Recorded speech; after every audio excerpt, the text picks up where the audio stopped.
Um, I thought we didn't communicate as well as we did in the first half. We need to do a better job of it in the first half. With the third quarter, we slipped up. We allowed them to get clean looks. They got it going. They made plays. And every mistake that we made, every turnover, every offensive rebound that we gave up, every miscommunication and coverages, it seemed like they took advantage of it. A lot of times we was allowing that to be Steph in transition and loose balls. The ball kept finding him, and once he hit a couple off our mistakes, he started hitting tough ones, and then he started setting screens, and we were so worried about staying attached to him, they started slipping to the rim, and it just got away from us. It's a learning experience for us, but at the end of the day, it's one game out of 82. Coach called it a measuring stick. Do you see it that way in terms of where you guys are? I think it just shows that elite teams they find a way to do what they do best. And in the first half, we got with them. We were right there, and they just stuck with it. They kept doing what they do. They were physical on defense. They had active hands. Makes and misses, they pushed it out. They screamed for each other. They played their game. In the first half, we were right there. In the second half, they stuck with it. Their defense was more consistent than ours, and their offense was, more freely than ours was. We need to have more of a presence.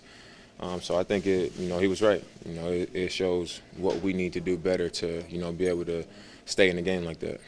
How much does that affect you guys when your forwards aren't able to hit from three? When what? When your forwards aren't able to hit from three. I mean, you have nights like that, and like I was saying, when we aren't making shots and they are making shots, we got to be able to, do those small things. We got to limit them to one possession. We got to help each other out on off-ball screens. We got to protect the paint. We got to have a tighter shell on the weak side, when that's happening. So if we aren't making shots, we got to make it harder for them to make shots as well. And tonight we didn't do that, but missing shots, it happens. What's your mindset going into this trip? It's going to be a good test for us. Early, 1-2 lost 2. It's going to be a tough trip, but a fun one. We should be excited about the opportunity to get back out there tomorrow after a type of game we had tonight. Damian, is there anything going on specifically in the third quarter, or is it just 2 games where you guys have to get top performances? I mean, we got to be better in the third.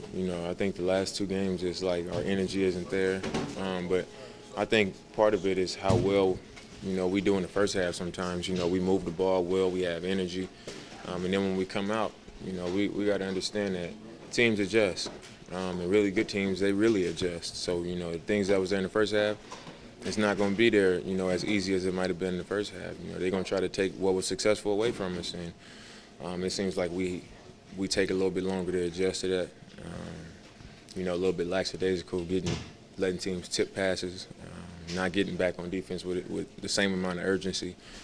And, we got to tighten those things up. I think once we put together better third quarters, and get the game going down the stretch, we can play with anybody.